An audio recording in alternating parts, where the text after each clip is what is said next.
What's up, everybody? This is Tech G back with another video to help you successfully pass the CompTIA Network Plus 009 certification. So let's get into it. Disaster recovery. This is an essential component of any organization's IT strategy. It involves preparing for, responding to, and recovering from incidents that can cause data loss, service disruptions, or hardware failures. And the goal of disaster recovery is to minimize downtime and data loss while ensuring business continuity. And the CompTIA Network Plus exam covers several key disaster recovery concepts, including disaster recovery metrics, sites, high availability approaches, and testing methods. And in this video, we're going to provide an in-depth explanation of these topics to help IT professionals understand how to implement and manage disaster recovery strategies effectively.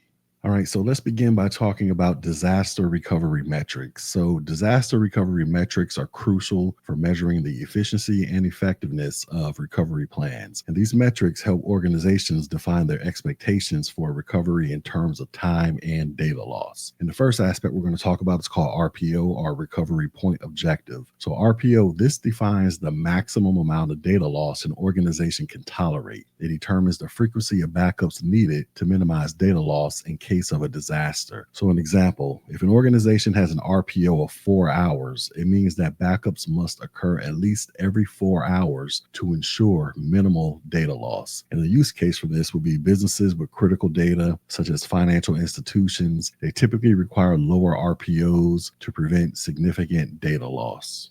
The next aspect is RTO, or the Recovery Time Objective, and this specifies the maximum acceptable downtime after a disaster before services must be restored. So for example, if an e-commerce website has an RTO of 1 hour, it must be back online within 1 hour after a disaster. And the use case for this would be organizations with high uptime requirements like online banking, where they need low RTOs to minimize service disruption.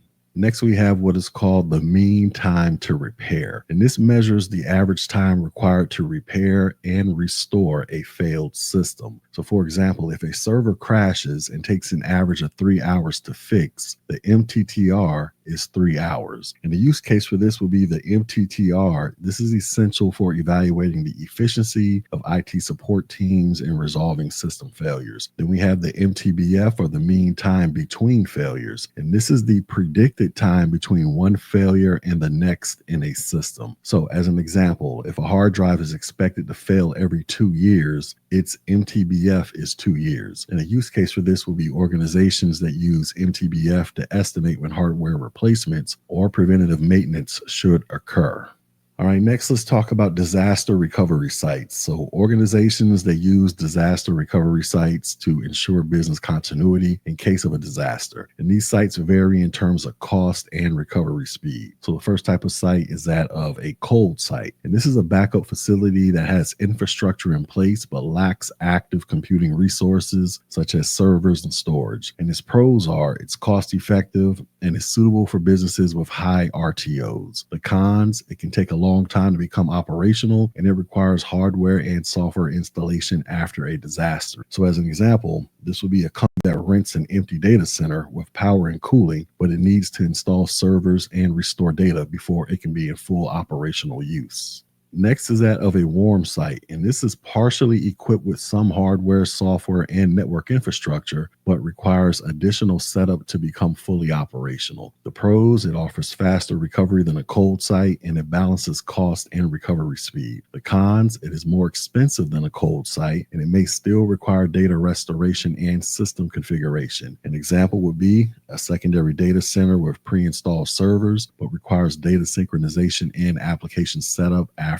a disaster. And then we have what is called a hot site. And this is a fully operational backup site that mirrors the primary site and can take over operations almost immediately. The pros, it has very minimal downtime. It's ideal for mission critical operations. Its cons, it's expensive to maintain and requires continuous synchronization. An example of this would be a bank that maintains a hot site that automatically replicates transactions from the primary site, allowing instant failover. All right, so let's move on and talk about high availability approaches. So, high availability, this ensures that IT systems remain operational with minimal downtime. In organizations, they use active active and active passive approaches to achieve this. So, let's talk about the active active configuration. So, in an active active setup, multiple systems run simultaneously, sharing the workload. If one system fails, the remaining systems continue to operate without service disruption. The pros are this maximizes resource utilization and provides seamless failover. The cons, it is more complex to manage and it requires higher infrastructure costs. An example of this would be a load balanced web application that's running across multiple data centers where traffic is evenly distributed. And then we have the active passive configuration. So, in an active passive setup, one system is active that handles operations while the other is passive and remains on standby. And the passive system takes over only if the active system fails. The pros, this is easier to configure and maintain, and it reduces the risk of data conflicts. The cons, its passive system remains idle until needed, and failover may cause a brief service interruption. An example of this would be a database server with a backup instance that activates only when the primary server fails. All right, so let's move on and talk about disaster recovery testing. So, regular testing, this is essential to ensure that disaster recovery plans work as intended. In organizations, they use different testing models to validate their disaster recovery strategies. And the first type of test is called a tabletop exercise. And this is a discussion-based test where team members review and simulate disaster scenarios. The pros, this identifies gaps in the disaster recovery plan, and it is cost-effective and easy to conduct. The cons, it does not validate technical implementation and it relies on assumptions rather than real world execution. An example of this would be the IT team that discusses a simulated cyber attack scenario and then evaluates response procedures. And then we have what is called a validation test. And this involves executing parts of the disaster recovery plan to ensure systems function correctly after a failover. The pros, this confirms that recovery processes work as expected, and it also provides real-time assessment of failover capabilities. The cons, this may disrupt normal business operations, and it requires resources and planning. So an example of this would be an organization that tests its backup site by redirecting network traffic to verify system functionality. All right, so in conclusion, disaster recovery. This is a fundamental aspect of IT management, ensuring that businesses can quickly recover from system failures, cyber attacks, and natural disasters. Understanding key disaster recovery metrics, selecting the appropriate disaster recovery site, implementing high availability strategies, and conducting regular testing, all of this is crucial for a successful disaster recovery plan. So for CompTIA Network Plus candidates, mastering these concepts will enhance your ability to design and implement effective disaster recovery solutions. And by applying these best practices, IT professionals, you all can minimize your downtime, protect critical data, and maintain business continuity, even in the face of unexpected disruptions.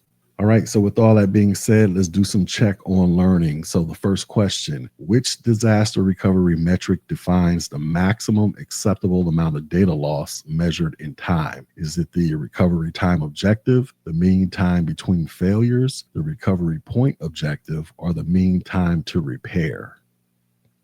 And the correct answer is this will be the recovery point objective. So the RPO, this determines the maximum acceptable amount of data loss in terms of time. It defines how far back in time data must be recoverable after an outage. So for example, if an organization has an RPO of 4 hours, data backups should occur at least every 4 hours to ensure minimal loss in case of a disaster. Next question. A company requires a disaster recovery site that is fully operational with up-to-date data and can immediately take over in the event of a failure. Which type of disaster recovery site best meets this requirement? Would this be a cold site, a warm site, a hot site, or backup tape storage? And the correct answer is this will be a hot site. So a hot site, this is a fully functional, continuously updated disaster recovery site that can immediately assume operations if the primary site goes down. It minimizes downtime and data loss, but it is the most expensive option. In contrast, a cold site, this requires extensive setup before use, and a warm site is partially operational but needs some updates before going live. And our final question: which high availability approach involves multiple systems running simultaneously, sharing the workload to ensure continuous availability? Would this be active passive, active active, mean time to repair, or a tabletop exercise? And the correct answer is active active. So, in active active configuration, this ensures that multiple systems operate concurrently, distributing workloads to enhance performance and availability. If one system fails, the other continues to handle traffic seamlessly. In contrast, an active passive setup, this has a secondary system on standby, only activating when the primary system fails.